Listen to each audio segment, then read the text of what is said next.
Warning: the following video contains elements that are graphic and disturbing. Viewer discretion is advised.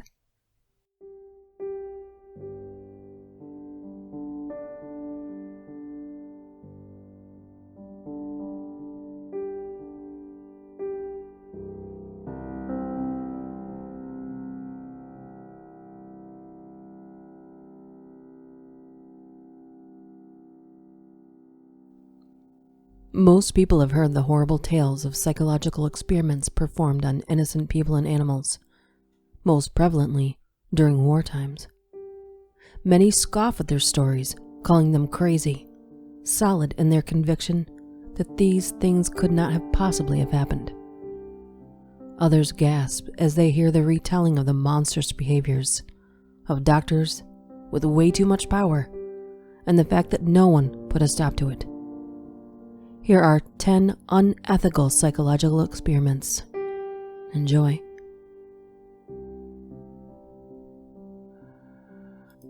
The Monster Study. The Monster Study was a stuttering experiment on 22 orphan children in Davenport, Iowa in 1939, conducted by Wendell Johnson at the University of Iowa. Johnson chose one of his graduate students, Mary Tudor, to conduct the experiment as he supervised her research. After placing the children in control and experimental groups, Tudor gave positive speech therapy to half of the children, praising the fluency of their speech, and negative speech therapy to the other half, belittling the children for every speech imperfection and telling them they were stutterers. Many of the normal-speaking orphan children who received negative therapy in the experiment suffered negative psychological effects, and some retained speech problems during the course of their life. This dubbed it the Monster Study by some of Johnson's peers who were horrified that he would experiment on orphan children to prove a theory. The experiment was kept hidden for fear Johnson's reputation would be tarnished in the wake of human experiments conducted by the Nazis during World War II. The University of Iowa publicly apologized for the Monster Study in 2001.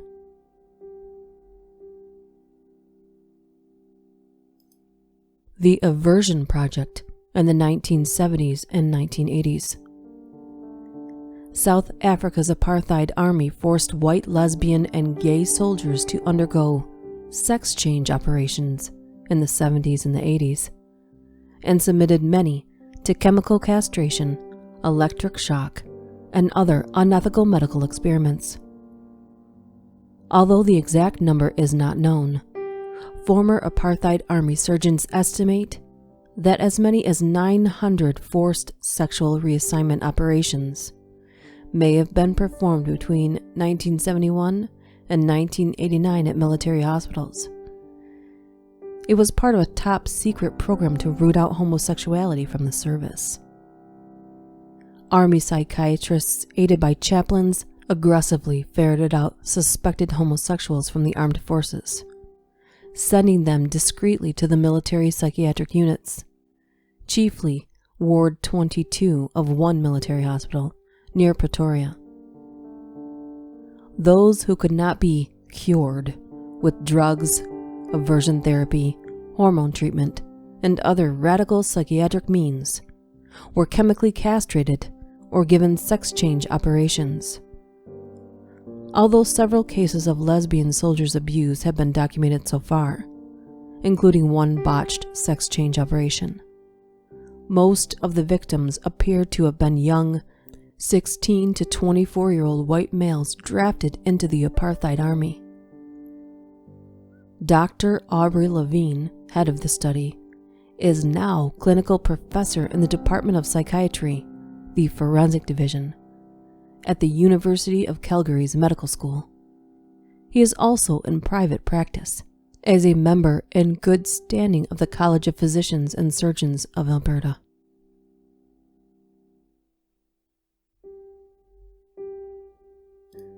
The Stanford prison experiment in 1971. This study was not necessarily unethical, but the results were disastrous. Famed psychologist Philip Zimbardo led this experiment to examine the behavior of individuals when placed into roles of either guard or prisoner and the norms these individuals were expected to display. Prisoners were put into a situation purposely meant to cause disorientation, degradation, and depersonalization. Guards were not given any specific directions or training on how to carry out their roles, though at first, the students were unsure of how to carry out their roles. Eventually, they had no problem. The second day of the experiment invited a rebellion by the prisoners, which brought a severe response from the guards. Things only went downhill from there. Guards implemented a privilege system meant to break solidarity between prisoners and create distrust between them. The guards became paranoid about the prisoners, believing they were out to get them. This caused the privilege system to be controlled in every aspect, even in the prisoners' bodily functions. Prisoners began to experience emotional disturbances, depression, and learned helplessness. During this time, prisoners were visited by a prison chaplain. They identified themselves as numbers rather than their names, and when asked how they planned to leave the prison, prisoners were confused. They had completely assimilated into their roles. Dr. Zimbardo ended the experiment after 5 days, when he realized just how real the prison had become to the subjects. Though the experiment lasted only a short time, the results are very telling. How quickly someone can abuse their control when put into the right circumstances.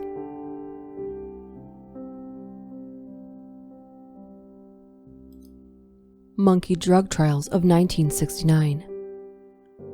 While animal experimentation can be incredibly helpful in understanding man and developing life-saving drugs, there have been experiments which go well beyond the realms of ethics.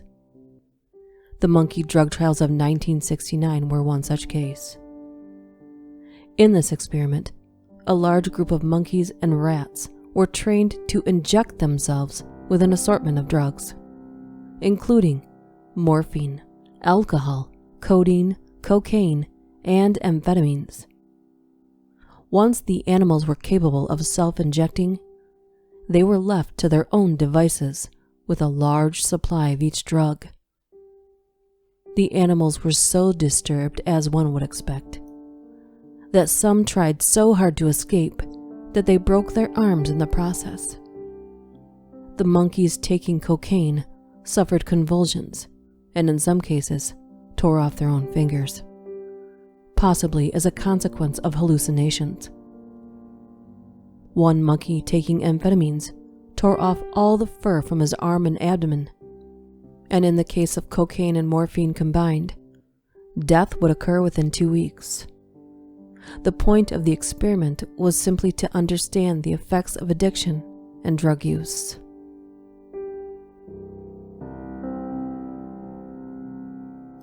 Landis's facial expressions experiment in 1924. Carney Landis, a psychology graduate at the University of Minnesota, developed an experiment to determine whether different emotions create facial expressions specific to that emotion. The aim of this experiment was to see if all people have common expression when feeling disgust, shock, joy, and so on. Most of the participants in the experiment were students. They were taken to a lab, and their faces were painted with black lines. This was done to study the movements of their facial muscles. They were then exposed to a variety of stimuli designed to create a strong reaction. As each person reacted, they were photographed by Landis. The subjects were made to smell ammonia, to look at pornography, and to put their hands into a bucket of frogs. But the controversy around this study was the final part of the test. Participants were shown a live rat and given instructions to behead it. While all the participants were repelled by the idea, fully 1/3 did it. The situation was made worse by the fact that most of the students had no idea how to perform this operation in a humane manner, and the animals were forced to experience great suffering. For the 1/3 who refused to perform the decapitation, Landis would pick up the knife and cut the animal's head off for them. The consequences of the study were actually more important for their evidence that people are willing to do almost anything when asked in a situation like this. However, the study did not prove that humans have a common set of unique facial expressions.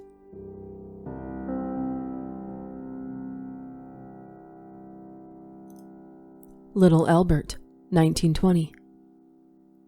John Watson, father of behaviorism, was a psychologist who was apt to using orphans in his experiments.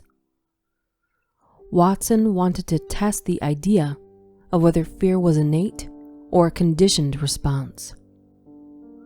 Little Albert, the nickname given to the 9-month-old infant Watson chose from a hospital, was exposed to a white rabbit, a white rat, a monkey, masks with and without hair, cotton wool, burning newspaper, and a miscellania of other things for 2 months without any sort of conditioning. Then experiment began by placing Albert on a mattress in the middle of a room. A white lab rat was placed near Albert as he was allowed to play with it. At this point, the child showed no fear of the rat. Then Watson would make a loud sound behind Albert's back by striking a suspended steel bar with a hammer when the baby touched the rat. In these occasions, little Albert cried and showed fear as he heard the noise. After this was done several times, Albert became very distressed when the rat was displayed. Albert had associated the white rat with the loud noise and was producing the fearful or emotional response of crying. Little Albert started to generalize his fear response to anything fluffy or white, or both. The most unfortunate part of this experiment is that little Albert was not desensitized to his fear. He left the hospital before Watson could do so.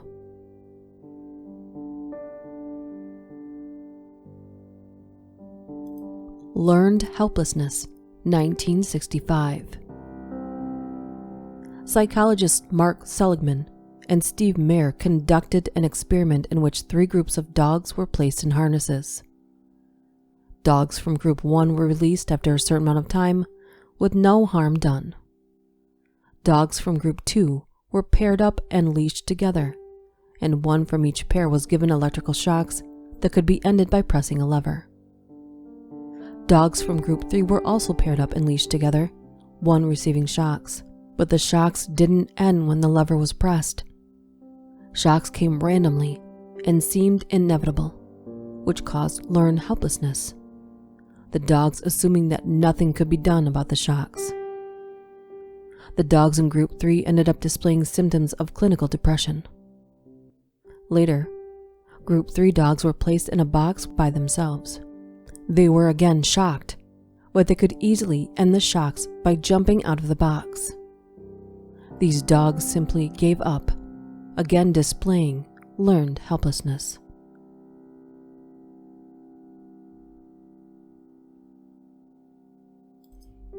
The Milgram Study, 1974. The notorious Milgram Study is one of the most well-known of psychology experiments. Stanley Milgram, a social psychologist at Yale University, wanted to test obedience to authority. He set up an experiment with teachers, who were actual participants, and a learner who was an actor. Both the teacher and the learner were told that the study was about memory and learning. Both the learner and the teacher received slips that they were told were given to each of them randomly, when in fact, both had been given slips that read, "Teacher." The actor claimed to receive a learner slip, so the teacher was deceived. Both were separated into separate rooms and could only hear each other. The teacher read a pair of words, followed by 4 possible answers to the question. If the learner was incorrect with his answer, the teacher was to administer a shock with voltage that increased with every wrong answer. If correct, there would be no shock, and the teacher would advance to the next question. In reality, no one was being shocked. A tape recorder with pre-recorded screams was hooked up to play each time the teacher administered a shock. When the shocks got to a higher voltage, the actor/learner would bang on the wall and ask the teacher to stop. Eventually, all screams and banging would stop, and silence would ensue. This was the point when many of the teachers exhibited extreme distress and would ask to stop the experiment. Some questioned the experiment, but many were encouraged to go on and told they would not be responsible for any results. If at any time the subject indicated his desire to halt the experiment, he was told by the experimenter, "Please continue. The experiment requires that you continue. It is absolutely essential that you continue. You have no other choice. You must go on." If, after all 4 orders, the teacher still wished to stop the experiment, it was ended.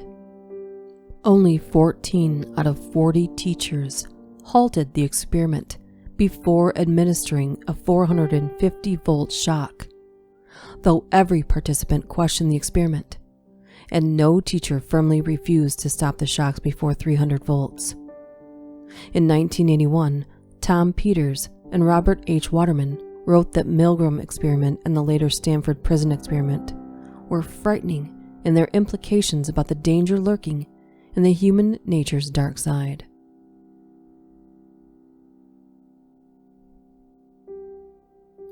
The Well of Despair, 1960.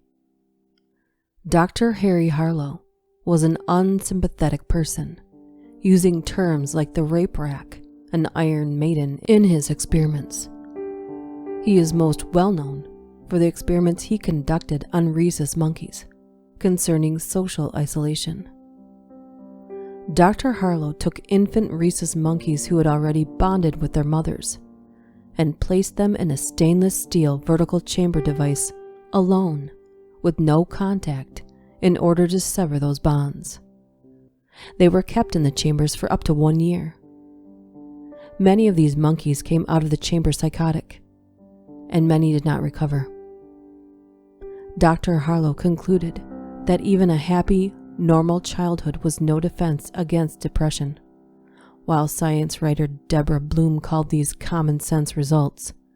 Gene Sackett of the University of Washington in Seattle, one of Harlow's doctoral students, stated that he believes the animal liberation movement in the United States was born as a result of Harlow's experiments.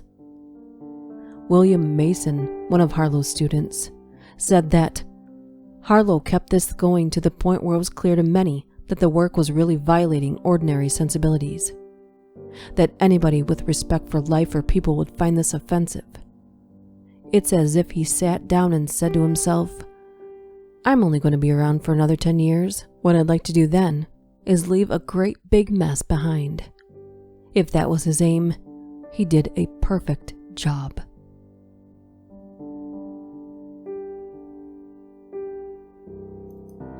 David Reamer. In 1965, a baby boy was born in Canada named David Reamer. At 8 months old, he was brought in for a standard procedure, circumcision. Unfortunately, during this process, his penis was burned off. This was due to the physicians using an electrocautery needle instead of the standard scalpel. When the parents visited psychologist John Money, he suggested a simple solution to a very complicated problem: a sex change. His parents were distraught about the situation, but they eventually agreed to the procedure. They didn't know that the doctor's true intentions were to prove that nurture, not nature, determined gender identity. For his own selfish gain, he decided to use David as his own private case study. David, now Brenda, had a constructed vagina and was given hormonal supplements. Dr. Money called the experiment a success, neglecting to report the negative effects of Brenda's surgery. She acted very much like a stereotypical boy and had conflicting and confusing feelings about an array of topics. Worst of all, her parents did not inform her of the horrific accident as an infant. This caused a devastating tremor throughout the family.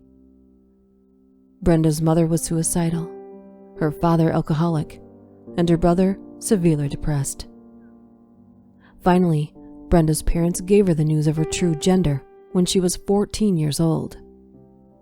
Brenda decided to become David again, stopped taking estrogen, and had a penis reconstructed.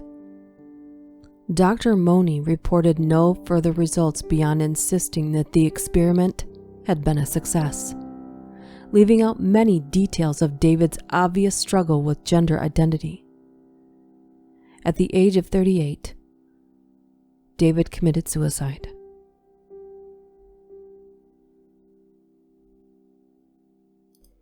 I don't know about you, but I'm personally comforted in knowing that most of these doctors are gone from the planet.